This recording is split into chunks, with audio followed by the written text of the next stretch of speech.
What's up, everybody, and welcome back to the podcast. We're having one of our home team episodes, and before we started recording, like 30 seconds ago, we found out that Dennis has an infrared sauna. And so I want to ask, Dennis, I've tried infrared and I've tried traditional. The infrared one I was sent to from a company, and dude, I could not start sweating. I just couldn't sweat. So I had to put a C2 bike inside of it to even start sweating while wearing like 7 sweatshirts. I felt like Rocky. How do you get sweaty in an infrared sauna, and why did you choose that one? I got to know. So we run it for like an hour before you get in it, at least. And the highest it goes is 175. And if you let it run for an hour or two, it'll get up to like 150s usually. It never gets to 175. But you sweat. I mean, the coils are heated and they're right in front of your face. So they're like baking you when you're in there. So regardless of what the air temperature is, it feels, I don't know, 10, 15 degrees hotter than that probably. I have no way to verify that number. I'm just kind of arbitrarily picking that. It feels hotter than it is. So after, I mean, depending upon when you go in there, like I'll usually go in after a workout where I'm already hot and sweaty. And as soon as you get in, you start pouring sweat. So we chose the infrared because we had pretty limited space. So we had to pick like an individual unit. And I'm sure they make other ones that are not infrared that fit that description. But we had a pretty small space that we had to cram it into. And we found this one online and it had good reviews. And that was it. Got it. Yeah. I don't know, man. The infrared sauna for me is like, it's like a last resort sauna. Like I hate to be a sauna elitist, but once you get into a good stone sauna, where you can get the water over the rocks and you can get the temperature up real high and you can get the essential oils going, you know, the whole woo-woo experience for sure. There's just next level beyond what you're getting in an infrared sauna. Infrared sauna is like, if I really, really needed a haircut, like if I had a big event for a haircut and there was like, I couldn't go to my regular barber and it was like Fantastic Sam's is the only place I can go to, I'd be like, all right, fuck, I got to go to Fantastic Sam's. It's like, all right, fuck, I got to get in the infrared sauna because it's the only sauna around to go into. Other than that, you got to exclusively go stone sauna. Come on. Dude, Dennis, when you come over, we're getting you in a stone sauna. So Sisu. Been in stone saunas before. You've never been in a stone sauna. Never been in a You will sauna. have an infrared sauna if you've been in a stone sauna. All right. Dude, Sisu makes a badass one. Get the hell out of here. Dude, let me, shout out because I have an almost heaven sauna and we have a Sisu sauna. The Sisu one, dude, I don't know if you've seen these, but they're badass and they come with like these super legit stones. So if you're in the market, that'd be a great recommendation. But if you guys have been to the Russian bathhouse where they like slap you with the leaves, you've done those leaves. Yeah. That's a whole different level of just like hot. Dennis, have you ever done that one before? Yes. Yeah. That's it. So I know I had read some of this stuff, so I was just confirming, but supposedly the infrared sauna is supposed to be a little bit better for recovery because it penetrates deeper into the skin. Like that's the whole thinking behind it, right? Thank you. Hey, ChatGPT. I think the benefit says that marginal. the infrared sauna is superior and the stone sauna is great if you enjoy the traditional hot sauna experience. It's according to AI, so we'll leave it at that. I'm just pulling your leg, Dennis. I think that like if you enjoy something, if you enjoy doing it and you feel like you're getting a physical benefit from it and you're not hurting anybody else, who the fuck am I to say that like you shouldn't go do it? Like if you're out there and you're a big infrared sauna fan, hell yeah, go do it. Go do your infrared sauna stuff. I just love infrared sauna. Infrared sauna so aside, CrossFit Garden City has, what's it even called? The red line thing. That thing is awesome. The Nova The Thor. Nova the red Thor. light Dude, What do you is guys that? know about the What is Nova Thor? Yeah. No. What's a Nova The Thor? Nova Thor is next level. How would you even explain it, Dennis? You've been talking if you've never been in a Nova Thor. Seriously. Wait, hang on. So you have an infrared sauna, which I thought we couldn't be friends anymore, but now you have a Nova Thor, so now we can be friends again because I don't even know what that is. So I feel like this is next level stuff. It's going to take me to a whole different stratosphere. Dude, So it's a red light bed. Wait, what is this? Is that a tanning bed you have, Dennis? It looks like a tanning bed and it acts like a tanning bed, but it doesn't actually give you a tan. It's just red light therapy. But Only in like Nassau County, Long Island, could you walk into a CrossFit gym, go into a tanning booth, get a great workout, and then go into an infrared sauna and then leave. Hell yeah. Get a little bagel on the way out. Why not? Dude, I'm telling you, What was the inspiration? Nova Thor is awesome. Like I've done, you do a workout and you go in afterwards and you like inevitably fall asleep.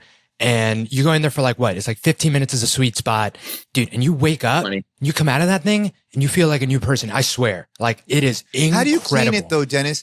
Dude, I used to have one of our friends that's one of my friends back in high school. She used to work at one of those tanning salons. Bro, she said it was nasty. She said people would do all kinds of weird shit in there and pee and whatever. How do you keep the Nova Closure clean? It's a disinfectant spray and paper towels. Dude. Get out of here. Just like anything. Know. Some Windex and some fucking bounties, bro. Come on. Some Windex. Tanning was so hot for a while in like the early 2000s. Like tanning, if you grew up on Long Island in the early 2000s, there was a tanning salon on like every block, dude. It like took over. It was a complete cultural revolution. I think this was all around the time where Jersey Shore got really hot too. You guys remember that show, the Jersey Shore Gym Tan Laundry? Yeah. Yeah. People were going to the tanning salon and the gym non-stop. What squashed that? Was it like it gives you cancer? Was that probably skin was cancer? That kind of like the probably cancer? Yeah. Probably cancer came in and was like, hold on a second. You guys are doing this way too much. Yeah, Paulie D looked like a fucking burnt potato chip, bro. Like he was so tan. Dude, those guys are also on hella steroids. To go back to the Normatec thing or whatever you were talking about, the red light thing, do people go in there with clothes on? No, you go butt naked. Yeah, bare ass. You bare ass it. And you get red light? Some people probably keep like their underwear on. I go bare ass. Yeah, you gotta go bare ass. I feel like I need to go out to CrossFit Garden City to only experience that thing. I want to get in the best workout of my life and then go lay in this red light and get recover. Will it make me deadlift 500 pounds like you, Dennis? Is that why you can do it? No, definitely not. Ah, shit. All right. Makes you sleep like a champ, though. And it regrows your hair. I was gonna say, like, is that's confirmed, right? Like, there was a member who like started getting like little baby hair start growing back from doing the red light consistently. His hair was growing back on his head. Red light therapy legitimately helps. No joke. He had a shiny bald head and had not had hair for decades. And he started using the red light therapy, and he started getting peach fuzz growing on top of his head. No joke. Oh. That's like one of the most well-researched benefits of it. That's one of the main reasons why. It's like every fucking dude who listens to this podcast who has a little bit of thinning hair just bought a red light cap. Googled, Nova red light therapy. What? Trying to get those hairs back, bro. Oh my god, dude! Do you remember? Okay. So last story about the red light therapy. I think I sent you this picture, Dennis. Do you remember? Because my dad and my mom used to use the Nova Thor when they were still on Long Island. They used to love it. And, and then like my dad bought, one of those like, just like red bulbs that you get to like keep chicks warm. He like bought one of those. And like I sent Dennis a picture cause he had it like hooked up to the side of the bed, like on his knee cause his knee was hurting. And it was like the most like ridiculous contraption ever. Anyway, you remember that picture. Oh my God. That picture is all the time. Anyway. How long have you had it for then, Dennis? Like 10 years? Not quite 10, but we've had it for a while. Yeah. I mean, we didn't buy it. We used to have a physical therapy in-house that rented space from us, and he purchased it. And he left, but a couple guys from our gym bought it from him and kept it here. Okay. Got it. Yeah. It's like $100,000, I think. Well, it's funny because I've never even heard of it. Obviously I've heard of red light therapy, but I've never heard of that. The Normatec boots used to be something that I used a lot. I have not used those in a long time, but those things used to be super helpful for me to flush out my legs. I got mine back there. Normatec. You have some? Yeah, I still strap them on. I haven't strapped them on since I ruptured my Achilles. It would probably be good for it, actually. I just didn't want to like really test the stitches with the crunching power of the Normatec boots. Bro, sometimes those things, they go a little bit haywire. Dude. You ever get in them and like you're like, the 8 today feels like a mega 8. They go a little bit too strong sometimes. Yeah. Yeah. Those were super helpful. If people are having like, I mean, as of lately, man, I've been feeling hella sore. And I wish I had some Normatec boots. So maybe I'll go look and get some. Well, the compression air therapy definitely helps. I mean, it's cool. It's a cool feeling. You're getting like that, like super strong squeeze in your legs. So the restriction of blood flow, and then it releases the air pressure. So you get that rush of blood flow. It's all about blood flow. But yeah, those are great, man. By the way, I had to look it up. The Nova Thor is $120,000, that machine. Nova Thor. That is insane. You buy like a brand new Ford Raptor for $120,000. Are you saying I can't just go drive get a around red that, light? put a little red light in the fucking center console and you're good, dude. That's what I'm Why thinking. would you buy a $100K red light tanning bed? You spend $100K on some other shit, bro. No, but man. I'm telling you, I don't know if it's just probably psychological, but the times I got into that thing, I was like, this thing is magic. Anyway. That thing works. Yeah, we've had requests at the gym for a sauna and a cold plunge, and I don't know, man. I don't love the idea of just like having the upkeep. Just because you have all these people coming in and out and in and out and in and out. So it's not something we've pursued, but having other gyms do it, I think is awesome. And the conventional gym is kind of built that way, right? Because they have a bunch of other varieties where they have people that can keep the pool clean and but at our gyms, it just doesn't really work well for us.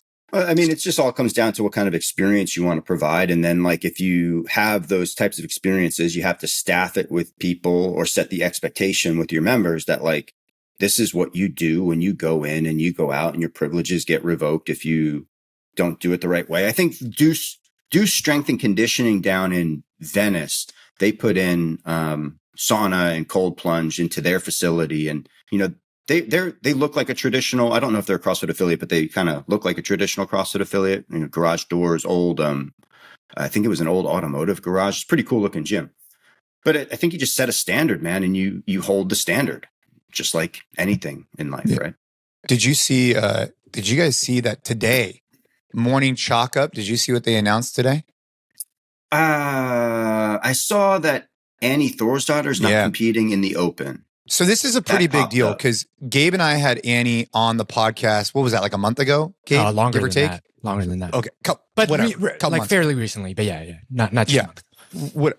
And she, Gabe, correct me if I'm wrong, man. Wasn't she like saying she was undecided if she was going to continue to compete, or that she was? What did she say at the time? This was after the former CrossFit. This was like in the last couple of months. Yeah. And so what did she say she was going to do for this season? Do you remember? The way that I remember it was she was saying that because we talked to her in like the middle of the off season, and she was just saying that she never really knows around that time of the year which way it's going to go. Like every year is a big decision based off like what's happening with family and, you know, planning to have kids, not have kids, like what are the kids doing, talking with Frederick. So she basically just left it up in the air as like, this is a time where I never really know which way it's going to go.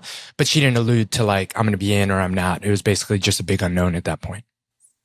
Yeah, I found what was specifically interesting is that after 15 years, so she started the first Open was in 09 or 10 or somewhere around there. 10 maybe. Was it 10, Dennis? Or 11? 2011. 2011, around that whatever. time. From 2011 till now, Annie Thorsdottir, who arguably is like, I mean, her and Tia, I mean, Annie's legit. Female Mount Rushmore for sure. Yeah, I mean, she's CrossFit Games champions. She's legit. If you had to pick a top female, you'd be hard to argue with either Annie or Tia, right? Yeah. And so she chose this year to not do the Open. And the reason why I found that to be interesting is that after all these years and all this stuff, dude, she's a leader in the space. And I think a lot of the women and men look up to her in the competition side. And so I found it particularly impactful because I wonder what the wave will be of that. I wonder what other athletes or what other competitors won't sign up for the Open because of her and the power she had behind that. So yeah, I saw that announced this morning. I thought it was really unexpected. I didn't read the full caption, but I read enough to know that it said she cited moral reasons for not signing up to the Open. I don't know if she went into what those moral reasons were or if the article went into what the moral reasons were, but I think that's the most interesting part of all of it is it's not a physical capacity issue. It's not I've aged out of this. It's not a new phase for me in my life. It was a moral decision.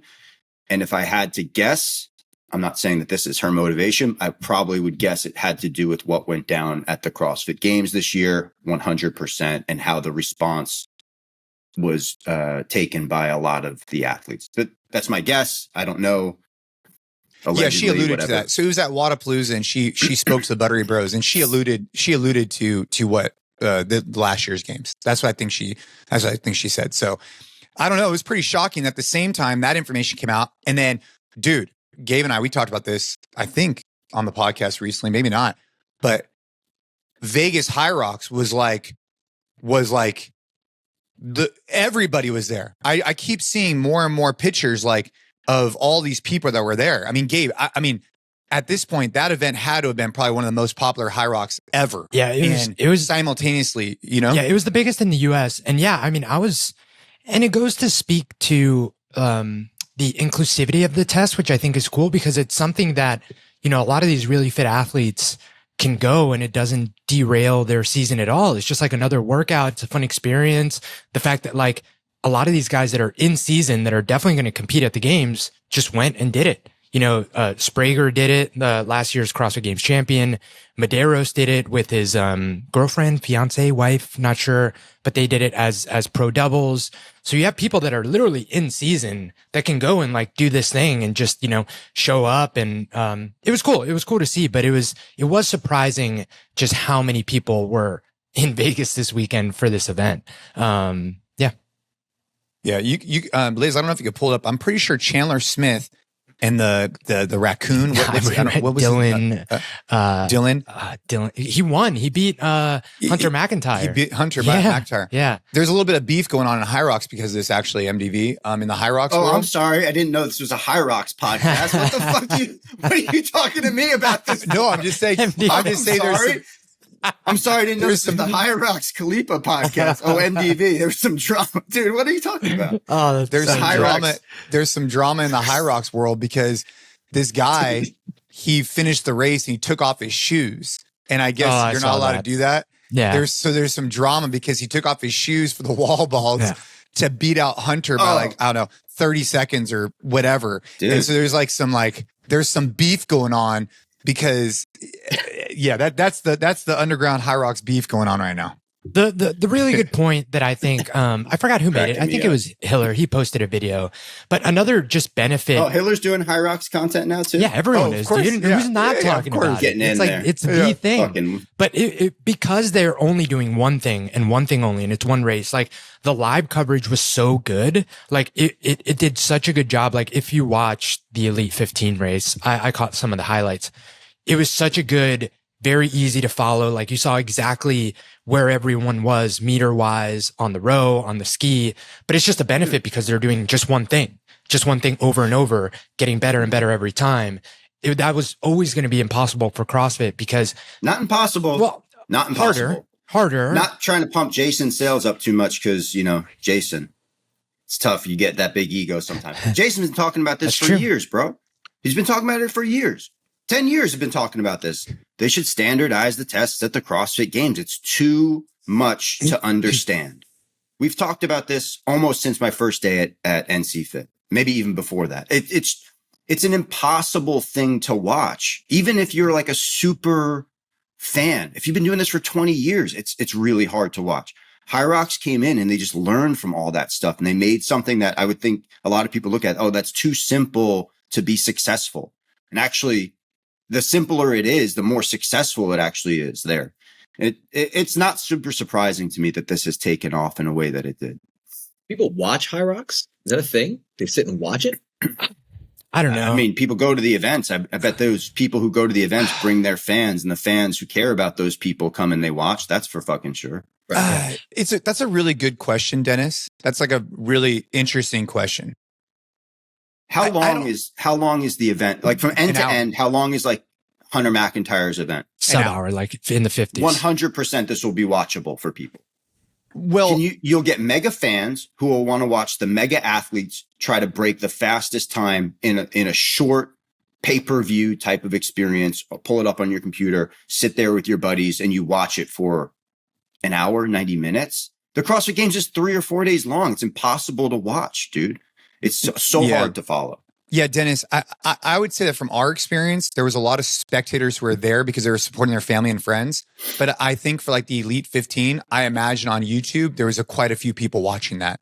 I don't know if Liz can look up like the numbers on that, but I imagine it's quite a few because it got exciting. Like, dude, these guys, I watched it only because, so I was at the men's club and I didn't know this at the time, but I was like, oh, I wonder who's going to win, Hunter or whatever, to this guy who's like a High Rocks guy there. He's like, dude, they already raced last night. I didn't know that. And he's like, Hunter lost by like 20 seconds. I'm like, oh, well, now I'm intrigued. Like, well, what happened? Right. And so I was able to go back and watch some live stream and it was pretty legit, man.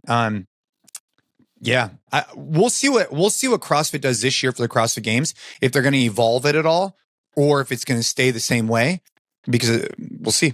No, it would be really cool if they took people and put them into like brackets somehow and they did individual one-on-one races, or maybe even like if eventually like shorter races, one-on-one, like Hunter versus the 10 seed, and then he's got to do something else, and then you get all the way to the final and you get the two best people going head to head in it. That would be really cool, watching like battles that they promote. Yeah, I'm trying to get High Rocks to give me secret access to just doing the obstacles without the run. No, I'm serious. Before I want to set a record on just the 10 obstacles or whatever without doing the runs and see if I could set like the time.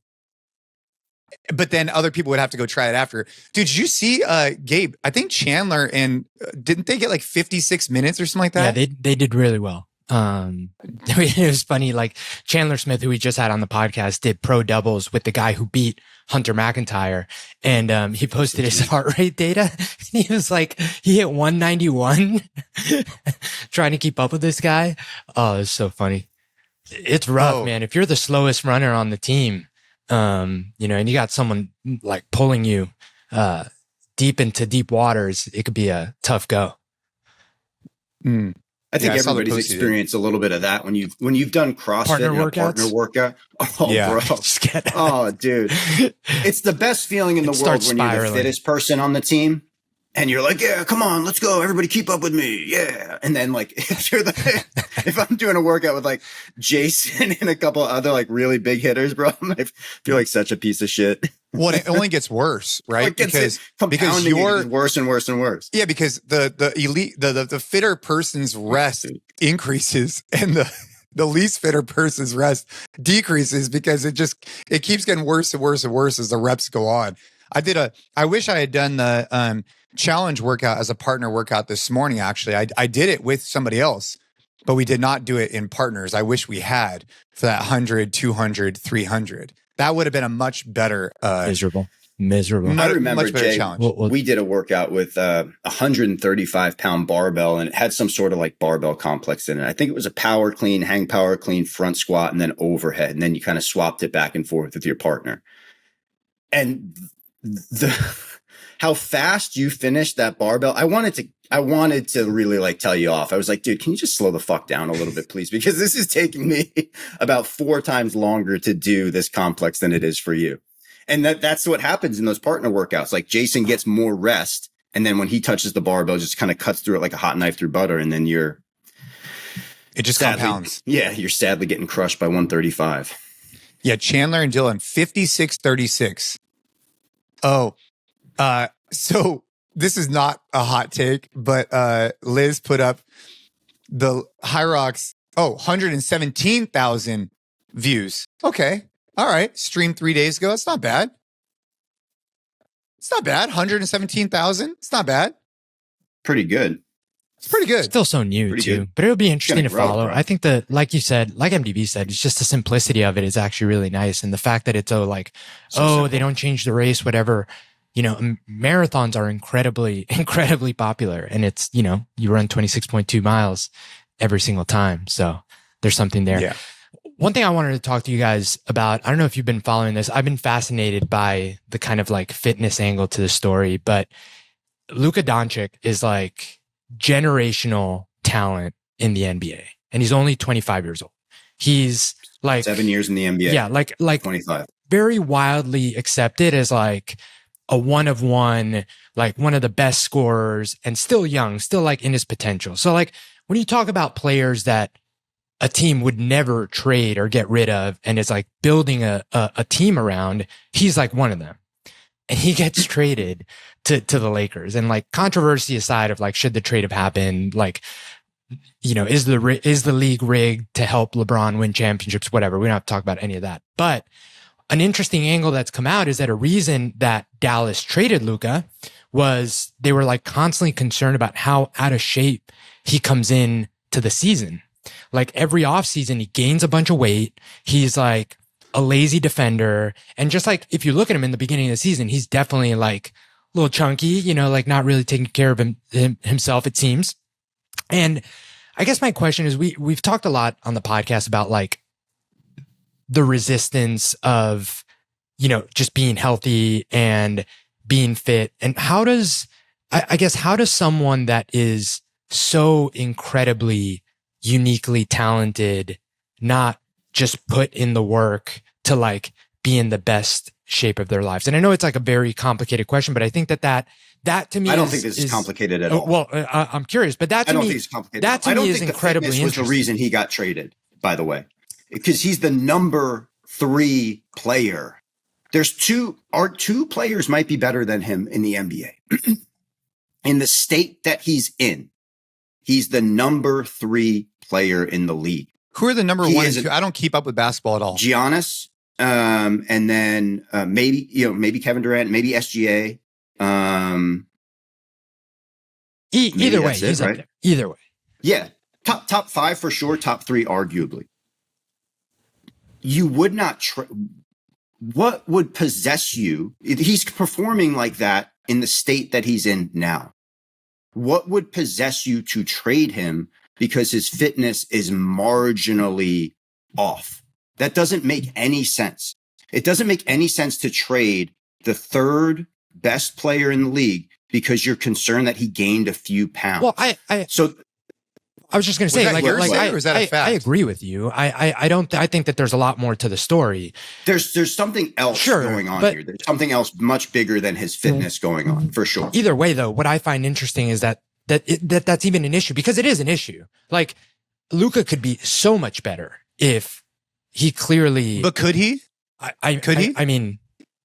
Well, why would he not just to clarify, because I don't know anything about this. You're saying that was there reports that he comes into camp unfit, and so so maybe that's the reason why he got traded? Yeah, I mean, there's like reports that's like one of the cited concerns that Dallas had. Now, is that just what they're saying? Because I agree with MDV. Like, regardless, he's still a crazy. I guess my question is, and I know that that this doesn't have a simple answer. Like, I find it hard to believe that if I found myself with that level of talent, that I wouldn't just do everything in my power to be the best athlete so I could be like the best of the best. Because like, dude, you were given like an incredible gift. Like, there's obviously some genetic talent to get to the point where he is. I'm not saying that he also like hasn't worked hard at the craft of basketball, but to me, as someone that like, is so passionate, has been in the fitness world and is like, understands the fact that like, yes, these things are hard, but they're very doable. Like, how could you go the off season and not at least maintain the shape that you're in or improve the shape that you're in, when literally this is like, you're like a one of one person that can go out there and do something incredibly special. Like, take care of your conditioning a little bit. Like, doesn't seem like that hard of a thing to do. I can't understand it. So I think this is more so we can't understand the psychology of Luka not wanting to be in better physical shape more than the psychology of the organization. Yeah, 100%. I don't think this isn't like a sports. They went to the finals last year, bro. They were 3 games away from winning the NBA championship with this player. Yeah, and there's conspiracy theories that they're like that team to the finals. Yeah, and there's like conspiracy theories that they're trying to like tank. I think because they're trying to bring in like casino investment dollars and stuff like that. No, like I don't want to have like a sports conversation for sure. It's like how do you not, as a professional athlete, do everything you can to, just be fit? It just seems like such a simple fix. Like, don't gain 20 pounds in the off season. I don't think he would have been traded either way, I think. I think even if he was but that's not what I'm talking about at all. Like that doesn't matter to me. It's just but like the trade part is much more interesting to me. No, I mean, do you guys not find it like mind-boggling that like when you have access to all the money, you have access to like but maybe that's what makes him great. Private, you know what I'm saying? Like, do you think so though? Like, but that's the thing. What like, else it's could easy. he be doing? Like what he's scoring 35 points a game with ease most of the time. But like widely understood is that the hole in his game is the fact that he like can't get back on defense because he's out of breath all the time, and he fizzles at the end because his conditioning is trash. Like these are like well understood like holes in the game that like Jordan never had, you know, because he was on the court like not just working on the skill but working on being an athlete. Like there's a reason that his trainer is now like a crazy motivational speaker, and you know, because he was known for like he was working with Jordan, making Jordan who he is. It just seems that like if you have the genetic potential to potentially be a Jordan, that you wouldn't do the other half of it, which is like, okay, I have this talent in this game, but I also need to do the work to just be an athlete as fit as I can, given the genetic potential that I have. That to me just seems mind-boggling. If I'm like in the minority here, then I'm in the minority. Well, it's like the discipline bucket you talk about too, Gabe. Like maybe for this guy, that's exactly what he needs to do. Like, because you don't think at his age, at 27, he's probably been a prodigy since he was 10. I'm sure people have talked to him about this. And I'm just saying, like, I agree that in general, you're probably right. But there's so many factors because he's at like the tip of the spear. And maybe that offseason is what allows him to remain at that tip of the spear. I don't know. I mean, if you look at LeBron, he's really only gotten like pretty jacked the last, I don't know enough about sports to even make an educated thing. I'm just saying like LeBron's been a freak athlete his entire life, right? But hasn't he gotten more jacked the last like 5 years? I mean, at 40 years old, what LeBron James is doing needs to be studied on some fucking level because the way that he moves around the court and still dunks the basketball with that kind of explosive power is insane. I mean, LeBron James is. We're an NBA podcast, by the way. It's a tonal. The tonal. He's using the tonal. It's LeBron James. It's interesting too, the dynamic with LeBron, with Luka coming to the Lakers now, where for the first time in LeBron James's life, ever in his life, all the way down to when he was probably 5 or 6 years old, he's not the best player on his basketball team anymore.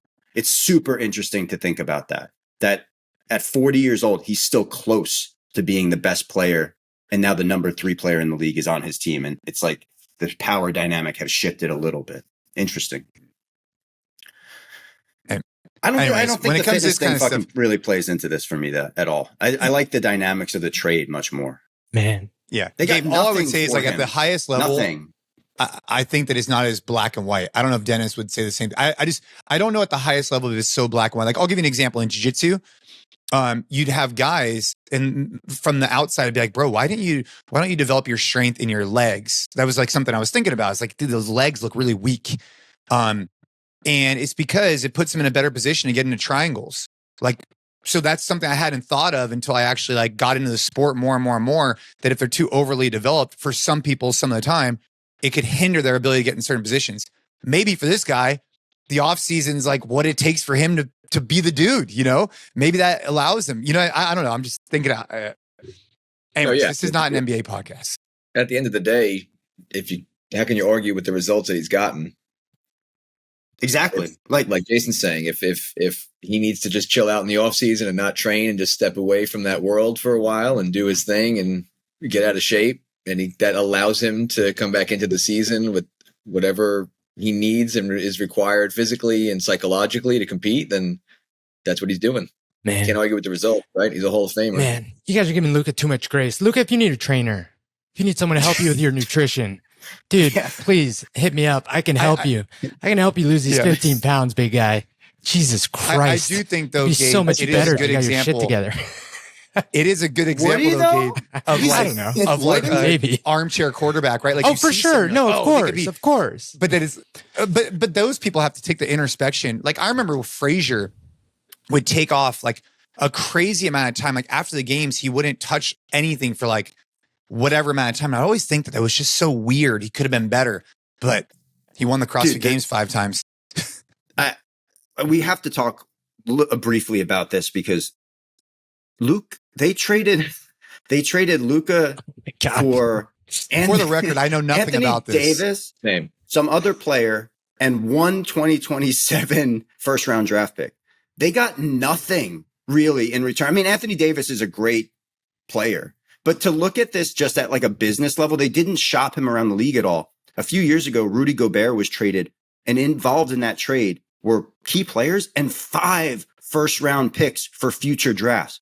The whole dynamics of this deal really on the surface make no sense whatsoever. It's so interesting. It's the most interesting trade, I think, in the history of professional sports. I mean, about how it went down, how it was announced, and what was exchanged for this type of player. Yeah, it definitely plays into a lot of the crazy ideas that are out there, and the league being rigged for LeBron James, and Lakers winning championships being good business for the league, and all of those things definitely kind of makes you put an eyebrow up. But for like a CrossFit analogy, this would be like when Rich Froning was at his peak. It'd be like trading Rich Froning for like a middle of the pack CrossFit competitor and being like, okay, cool. Like, we're going to figure it out. Like, that's the kind of trade dynamic that went on here.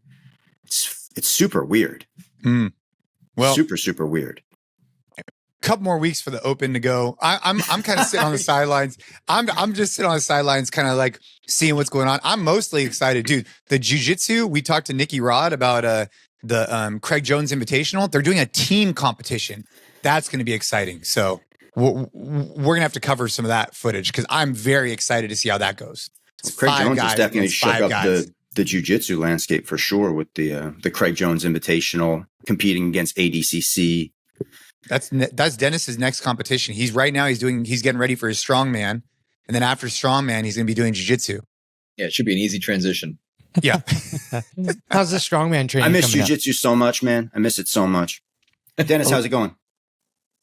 Good. Yeah, it's been fun. You know, practicing new stuff, getting stronger, bigger. How do you do a Nordic curl? What's that? How do you do a Nordic curl? I messaged you about this. I find those to be impossible. It's kind of like analogous to the hanging conversation that we had. It's just a very specific positional type of strength that you could develop with time and practice. It's not that you have weak hamstrings, the reason why you can't do a Nordic curl. There are freaks out there that can just get in there and do it the first time they try it because they're just specimens. But for the most part, it's something where you already have the requisite strength. You just got to practice it and get accustomed to the tension you got to create in that specific position, and you would be able to do it pretty quickly, I think, with some regular practice. Okay. So just for the record, and I want to hear a little bit more about your strength training for your comp, but I got a Nordic curl bench because I was concerned that my hamstrings are weak and my quads are too strong, and I'm trying to develop my overall, like, whatever. Yeah. So I go on there and I try to do one and I didn't do it. And so I set up a bar that I would then hit my chest to and then come back up as a benchmark. And then my goal is week over week over week, try and get a little bit lower on the bar that I go down to. Yeah. Yeah. That's kind of where I'm at. So you're using one of the adjustable ones? Yeah. I'm using an adjustable bar to like lower it. You know what I mean? Like on a rig. Well, I mean, the bench itself, can you adjust like the position of your knees relative to your ankles? Like, can you adjust that angle? Oh, maybe I can play with it. Yeah. That's what I've been doing. That's how I developed. I mean, I can't do a full one yet, but you start at a super high angle and then progress it over time to a lower and lower angle till it's flat. But it's similar to what you're doing now by just decreasing the range of motion. Yeah. Okay. Dennis, how different is it to the glute ham raises we would do on the GHD? Like completely different, but it's similar movement, right? It's way harder. It's similar, but it's way harder. Got it. You can the glute ham raise, because your knees can go below your ankles, you get so much better leverage when you pull yourself back up. There's just like a moment of that tension that you need to get yourself back through the range of motion. But the Nordic curl, the tension is like constant through the whole range of motion. I'm never going to forget the first time we did glute ham raises. I thought I was going to rip my hamstring off the bone. Yeah. Yeah. Nordic curl. Yeah. The first time, I'm not trying to throw James Hobart under the bus, but James Hobart, one of the best CrossFit coaches in the world, been doing this for a really long time. And I was doing a back extension at CrossFit New England, like way back in the day, way back in the day. And I was super excited to meet James because he and I came up in a very similar way. And he walks in, he looks at me on the back extension machine. He goes, "You're doing that like an idiot," and then walked away. And it almost broke my heart. It was like the most devastating thing he could have said to me. It was like using the equipment completely wrong. Like didn't know what I was doing. "You're doing that like an idiot." When you're learning something new on like one of those machines that you don't necessarily know how to use right away, man, sometimes you just got to figure it out. Yeah. You gotta look silly. You gotta look silly for a minute for sure. Yeah. That's where I'm at on the Nordic curl. I took a video of it for my day one, and then I'm just going to keep trying to approach it and see how it goes. I'm very intrigued by it. So speaking of which, are we allowed to get into the challenge of the week? And then I have to, is it my turn? Because I really want to talk about this because I thought it was just too much. You know, I just want to raise the flag and say that these challenges have to be limited to like 7 minutes of work or less. This was like 37 minutes of work. Yeah, if it goes over 30 minutes, you're expelled from the competition or something. We got to come up with it. But well, the reason, like I said last time we recorded, the reason I chose something long is the last couple of challenges have been really short. Haven't been able to do them, and I personally just needed some motivation to do something long and shitty that I knew I could complete, because I did this, I think, a week after Achilles surgery, like 1 week. Not necessarily advisable to be the first workout you do after surgery, but I didn't die. I didn't get rhabdo. Everything was okay. Took me a little bit longer than I thought it was going to take me for sure, but it was a good workout. Felt good the next day for sure. TBD how I feel tomorrow after those sit-ups. TBD. But yeah, we should talk about it now. Yeah. So to review, the challenge of the week brought to you by Mr. Matt DellaValle was 100 strict pull-ups, 200 push-ups, and 300 sit-ups. Had to be done straight. I was thinking about how it could have been a completely different workout had you been able to break it up however you want, but had to be done straight. So Jay, how long did it take you? Let's talk about it. It's too long, he said. Too long. Wait, am I allowed to? I don't know if you guys, we should like have people have to write this down before someone says their score, because then, so then this way people don't make up it took me 31 minutes. 31 what? That's pretty 31. That's pretty quick. So my sit-ups were hella fast. I mean, my sit-ups were not fast. I may not be able to walk tomorrow. My sit-ups were really fast. It was like 31. I want to say like either 40 or 14. That's a big difference. I was 31.18. Well, that's why I'm asking. I was 31.14. Of course. Yeah, for sure. The pull-ups took me like, I was like at 9 something on the pull-ups. Oh, the push-ups took me another. So the workout though, I don't know if we clarified this. The workout was, it was 4 time, 100 strict pull-ups, 200 push-ups, 300 sit-ups, 4 time. Correct. And you had to go straight through. But anyways, go ahead, Gabe. Sorry. Yeah, I was like around 10 minutes on the pull-ups, around another 10 minutes on the push-ups, and then the rest was the sit-ups. So pretty even 10-10-10-ish. But yeah, 31.18. Den? I'm not even going to bother giving my time. These guys both beat me. Say that. I was over 45 minutes. Doing this for 45 minutes. Why? What were you doing? Did you have like popcorn in the middle? What was going on? First of all, I do real pull-ups and real push-ups. I've seen Gabe's push-ups. I have video. Question. Push-ups are legit. Your push-ups were, I don't know if those were legit, Gabe. So. Oh my God. It took a little longer because I had to take longer breaks because I do actual reps. What's wrong with my push-ups? Lacked a little bit of extension at the top. My elbow doesn't straighten. Yeah, that's what every Masters CrossFit Games competitor says, bro. To people that don't know how to do push-ups, what's wrong with their push-ups? Jesus. Wait, were you allowed to bounce off were you allowed to bounce off the ground? I did get a little bit of bounce off the ground with my chest. Yeah, I might have a bruise there tomorrow, but it was worth it. You did. Oh man. The push-up police. I'm going to watch my video. What the hell's wrong with my push-ups? Man. Dude, I'm going to watch my video too. What would you get, MDV? I got 37.02 and like this, I was needing to kind of use the crutches to move around. So that's my excuse for my slow time. But dude, it's faster than me. Dude, these push-ups are legit. I just tried to do the reps to the standard that I would be proud of. No kipping at all on the pull-ups. push-ups, I was trying to do really, really nice crisp reps, like no shitty Gabe push-ups or anything like that. And then sit-ups. Sit-ups weren't as bad as I thought they were. The pull-ups were the toughest. Sit-ups were terrible. For sure. Sit-ups were the worst part. So the pull-ups took me, I want to say they took me, so I was doing it with a buddy of mine, and pull-ups, I want to say took me like 12 and a half minutes. It took me a while. And then the push-ups, I went, I don't know, it was like 10 minutes like you, Gabe. And then the sit-ups, I made a lot of time on. I went 300 very fast. 12 and a half minutes on the pull-ups for the time that you got, 30 minutes and change that's fast, because the second half of that workout with the 300 sit-ups can take significant time. You were probably moving pretty fast. I was cooking on the sit-ups primarily because I got a text message, because you're not like going so fast. Ashley texts me. She's like, Ava's waiting in the car for you. And I'm like, oh, fuck. I was like, wait, Ava's waiting in the car for me for what? And she goes, to take her to go swim. And I'm like, oh, no. And so I told my buddy, I was like, bro, I got to go. And so I just started flying on these sit-ups, just using my arms as much as I could and just cranking them. And so that's why I got the time I got, maybe. Maybe I had the inspiration not to get yelled at by my daughter. Or your wife. Or my wife, yeah. Did you guys see that Cameron Haynes' son set the world record for pull-ups in 24 hours? Was it 9,000? 900? 900. I forget what the final Did you number see his got. I think hands? his goal was 10,000. They were swollen as fuck, dude. His hands did not look good.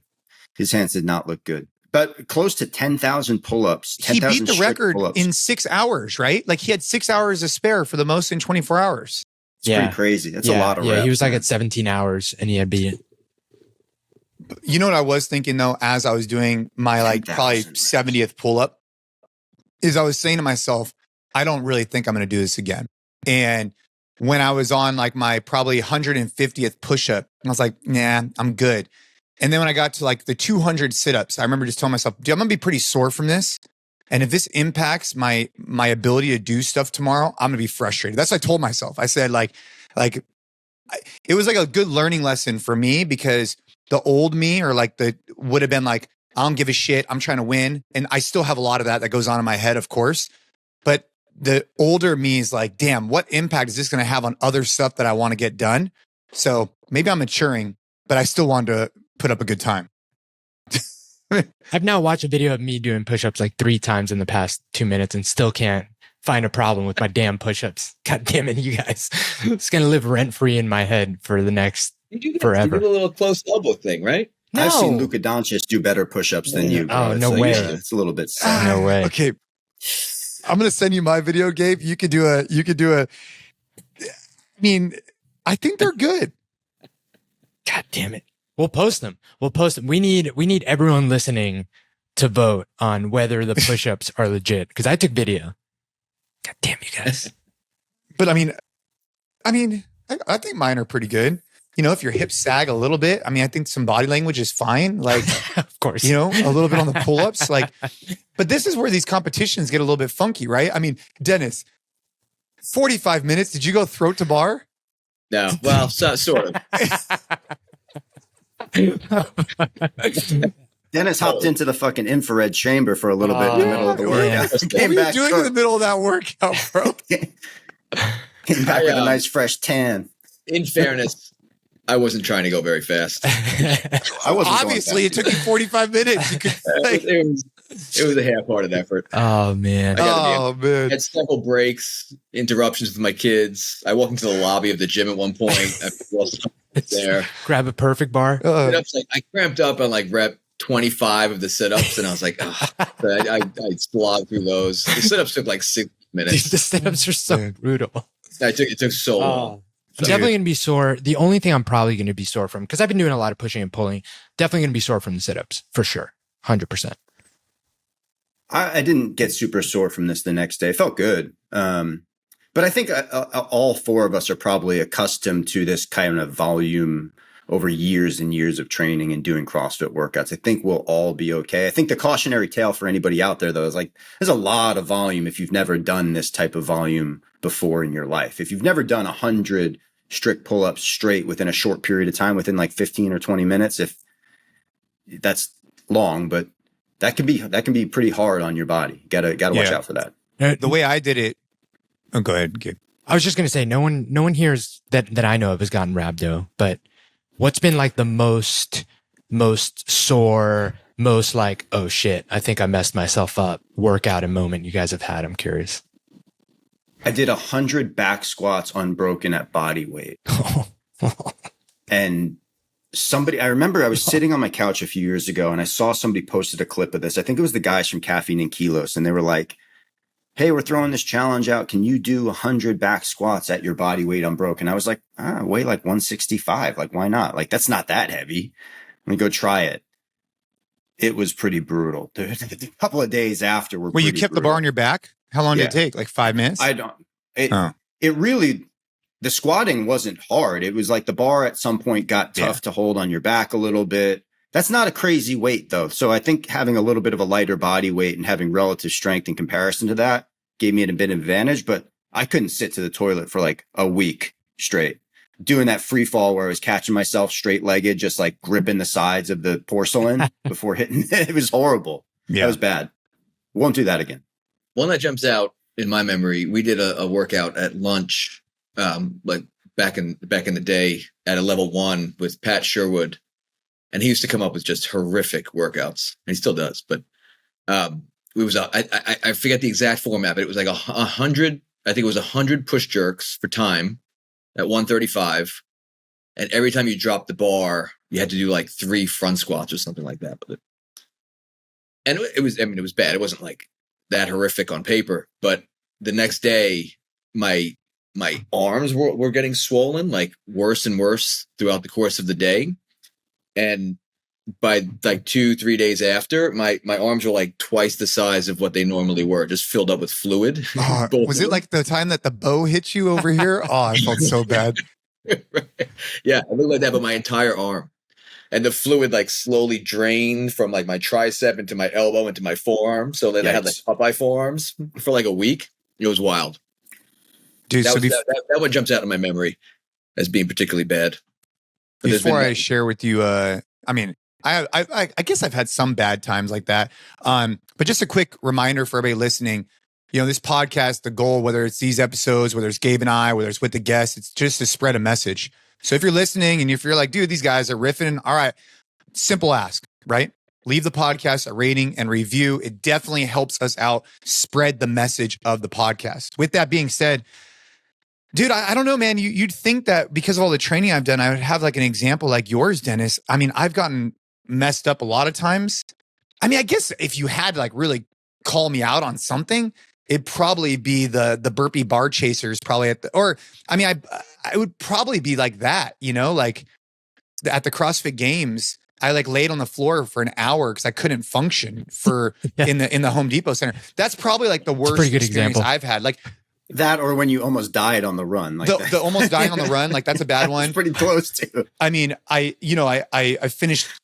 I mean, I've been pretty messed up like many of times, but I would say, the run was really bad. Blacking out on the run, that was really bad. But the Home Depot Center, I think, might have been even worse. Because I feel like I probably should have had a medic attend to me or something. That was really bad. But yeah, those two just stick out to me. I remember one time we did Annie at the gym, and some of us thought it was a good idea to do it on the GHD. And oh, dude, that's a bad idea. It was a terrible idea. And I was like, I was pretty freaked out. Sean Lascano freaked me out. He was like, Sean Lascano, what a legend. I was talking to him after I did it, and I was like, dude, I don't know about that. And he immediately started telling me about his friend that got rhabdo and like, like things to look out for and like whatever, really seriously too. And I was like, dude, that is bad news. And like my belly it swole up and I like couldn't like stand up straight all the way. But, luckily nothing aside from that, but I was more than anything just like freaked out and nervous that I was going to get rhabdo because I was pretty messed up, pretty sore. Like hip flexors and stomach were just completely torn up. Do not do Annie. Annie, for anyone that doesn't know, is a total of 150 sit-ups, 50, 40, 30, 20, 10. Do that with double unders. And not meant to be done on the GHD unless you have a good amount of, volume built up in that. Volume. Yeah. If you want to do the 300, the 100, 200, 300, and you're like You're not used to that volume. Just cut it back. The way I did it today with a buddy of mine is that I told him just to transition when I transitioned. So he ended up getting like 60 pull-ups, 110 push-ups, and 200 sit-ups, whatever. He just transitioned when I transitioned. That was a good way to do it. But yeah, you don't want to commit to that type of volume, especially the way that it's structured if you haven't been doing that for a while. So just please keep that as a note for all of you guys. You know, I follow our force track every day. This workout obviously threw me off that plan. But I will be getting after my force. You know, I love the force workouts. I think they're super well designed. If you guys are not on the Train Hard app, you should definitely go check those out. And if you're looking for a really good pump, make sure you go check out what we have going on with the Flex Track. For this upcoming week's challenge, you know, I guess it's on me. I'm going to keep it short again. You know, I was thinking like what we could do. I just, you know, I'm a big believer that call time's 4 minutes. And it's going to be max burpees.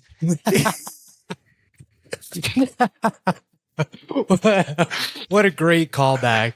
Oh, dude, man, that was fantastic. Good. That was good. It was good. I wasn't expecting that. Just in case you got to call 911, make sure you can do your fucking 4 minutes of burpees.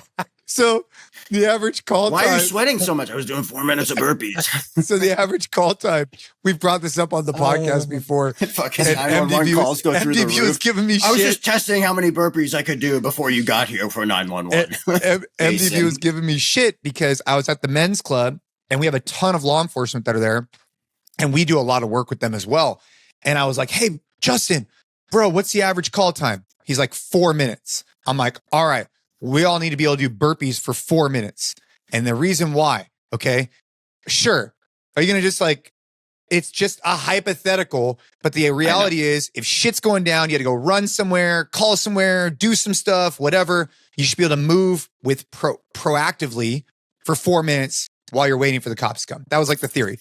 So the challenge for this week, max burpees, go to the ground, stand back up again. You don't need to jump and clap. You don't need to do any of that stuff. You just need to stand up. So you need to go from standing to on the ground, back and forth for 4 minutes. You could jump and clap if you want. You could not if you want. That's fine. But it's 4 minutes, max reps. That's the challenge this week.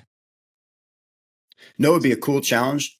Would be like if you had to solve like a math problem at the beginning of each minute while you're doing the burpees. Like that would be interesting because then, oh my God, you're trying to think while you're out of breath.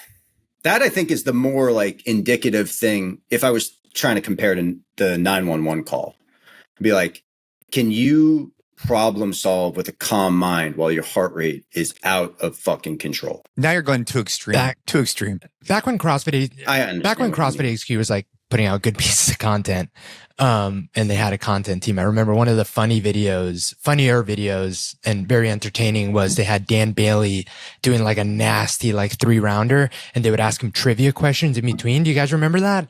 That was a pretty good video. And it was, Dan Bailey was also just like known for like, he just had all sorts of like just stuff coming out of him whenever he got like really messed up. So like the close-ups of him trying to answer like these trivia questions while he was like round 2 or 3 of a workout was pretty entertaining. But that's what that reminded me of.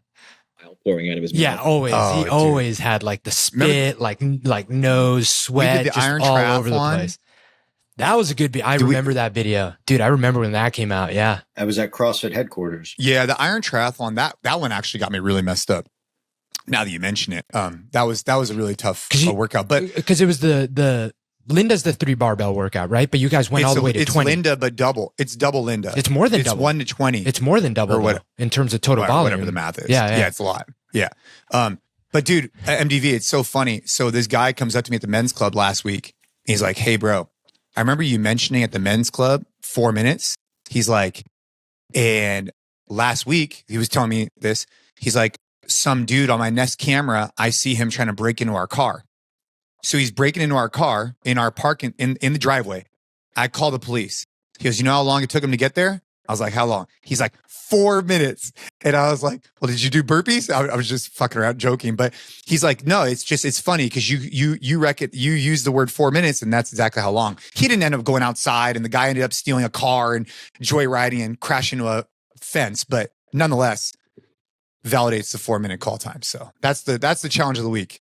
This is the Los Gatos police call time, 4 minutes, right? They're getting there quick. Yeah, 4 minutes. They're getting there quick in LG, bro. I guess so. I mean, they're getting there fast. Oh man, gotta keep the people happy. Did Liz mention MDV gets to pick a designated hitter? Oh, that's right. Oh, well, I think that I can manage this one by doing burpees by just getting up and down and doing the old like injury burpees. Love it. Okay. No designated hitter for MDV, but I had to bring that throwback around. Dennis, final. Do you feel ready for your strongman competition? I'm building my confidence. Did you order in smelling salts? One of the events, I got to get like all the full strongman gear, and like I'm still researching all that. Like what? Like I don't want to show up looking like a noob. Like I don't know if I'm supposed to have smelling salts with me. If I'm supposed to have a hard weightlifting belt, I only have a soft one. There's all sorts of suits and tacky and all kind of. I'm very novice when it comes to this world, so I'm going to find out a lot when I go to the competition. But I'm feeling pretty confident. One of the events is still the log press one. I tested that out, and it's right on the edge of like what I'm currently capable of doing. So I got to play around with that more and get more confident with it. You're going to crush it. It's going to be fun. We got to do a smelling salts episode on this podcast, by the way. Oh, my God. We got to do an episode where we kick it off by doing some smelling salts. I thoroughly enjoy whenever Rogan has people do it on the show. It's always the best. And I love how he always roasts Jamie into doing it. It's so funny. Dude. And you got to take like a real, so I've been around it quite a bit, and I've smelled it a few times, but I've kind of like smelled it. But the guys who really smell it, they're the ones who go to like a level 10. Like they sniff it versus smell it, Right. Ooh. Dennis, MDB, right, well, let us know how that goes. Have you guys ever used it, experienced it? Like, do you even know like what to expect? No? I might throw up. I think I might throw up if I really huffed it. Yeah. I'm afraid of that for sure. I'll get some Break my just for the hell of it. record. We're going to get some, Gabe. That'll be fun. That would be a fun, like little thing to do. So fun. And like I said, I've never like sniffed it. I've only smelled it like multiple times, but never, cause I think I was at Mark Bell's and I was at a powerlifting meet one time and they were, dude, it was just like, it was everywhere. So you're going to see it for sure, Dennis. Yeah, for sure. You got to do it before the 4 minutes of burpees. You got to take a big waft and then go 4 minutes burpees all out. That'll be the next product. We're actually going to come out with our own smelling salts here at the podcast. But all right, gentlemen, appreciate you guys. Everybody listening, appreciate you guys. Like I said, simple ask, easy. Leave the rating and review. Benefits the podcast, and it makes MDV more jacked. I hope you and your family are doing well. See you guys again next week, and keep training hard. Luka, hit me up. Yep. Luka.